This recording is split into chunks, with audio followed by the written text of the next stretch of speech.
ही वांग्याची झाडं, ही कोथिंबीर, ही पालक, हे जे आहे ना, हे तीळ आहे. हे मुगामध्ये आम्ही घातलेलं आहे. शेती करताना याला भांगलं-बिंगलं चांगली करून उगवल्यानंतर याला खत पाणी घालून, फवारणी मारून ही शेती अशी उत्तम करायची असते.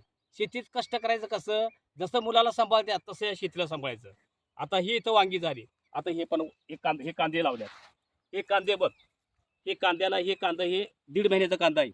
हे कांद्याचं लहान तरू आणून याला चांगलं पाणी पाजून याला लावून याला खत घालून आता भर याला गाठले. हे कांदं झालं. हे भुईमूग. हे भुईमूग. हे भुईमूग पण हे 1.5 महिन्याचा आहे. हे आता फुलायला लागला. ह्याला आता खत घालून याला भर गाठले.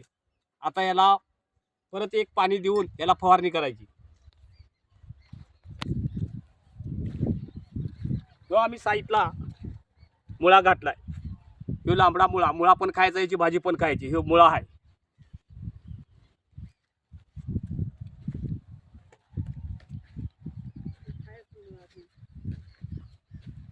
त्या जाग्याला पण पालक आहे.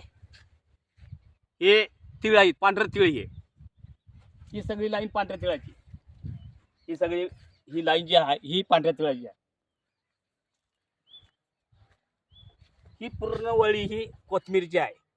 म्हणजे एका शेतीमध्ये शेतकरी किती पीक काढतोय आणि ते पीक जास्त उत्तम काढून बाजारातलं न पीक आणता हे पीक आपल्या घरात भाजीपाला सतत आपल्या बायकापुराशी मिळतोय आणि बाहेरच्या माणसांनी पण मिळतोय.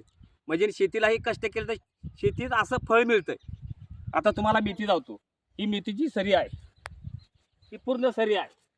ही रोज जरी आम्ही थोडी थोडी नेली तरी आम्हाला 15 दिवस संपत नाही. म्हणजे भाजी बाहेरची विकत आणायला लागत नाही. असे ह्या शेतीत कष्ट करून चांगलं फळ मिळतंय. सतत कोणीही शेतीला आळसपणा करू नये. शेतीला कष्ट करावं. चांगला उत्तम दर्जा मिळतोय. तिकडे आपल्याला तेल पण करायला मिळतंय शेंगाचं. शेंगाचं तेल मिळतंय, खायला पण मिळतंय, भाजी मिळते. असा हे प्रकार हे शेतीत करायचा. आज ती साईडला वांगी लावल्यात. वांगी लावतो.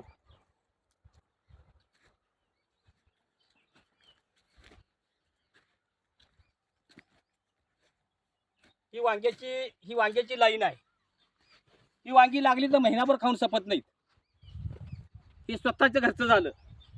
तो इथं मुळा आहे. तो मुळा पण हे आम्हाला घरात खाऊन संपत नाही. तो पै पाहुण्याला किंवा आपल्या इथल्या गलीतल्या लोकांना हे सगळ्यांना वाटायचा. असे ही दर्द सगळी उत्तम शेती केल्यावर असा ह्या शेतीचं कष्टाचं फळ मिळतंय. सतत शेती करणाऱ्यांनी शेती सतत चांगल्या पद्धतीने अशी उत्तम करावी. शेतीचा चांगल्या पद्धतीने फायदा होतोय आणि ह्यो जे मुळा लावला ह्यो शेंगाचा मुळा. याच्या शेंगा काढण्याची भाजी उत्तम होते. अशा पद्धतीचे हे शेतवाऱ्याचं आहे. या शेतीतनं या जमिनीतनं अशी ही प्रत्येक तऱ्हेची भाजी प्रत्येक तऱ्हेचं पीक करून शेतकरी सतत असा मिळतो आणि शेतकरी सुखी असतोय. नोकरी करून काही फायदा नाही. शेतीत कष्ट करेल तो माणूस सतत सुखी आणि तो राजा. धन्यवाद.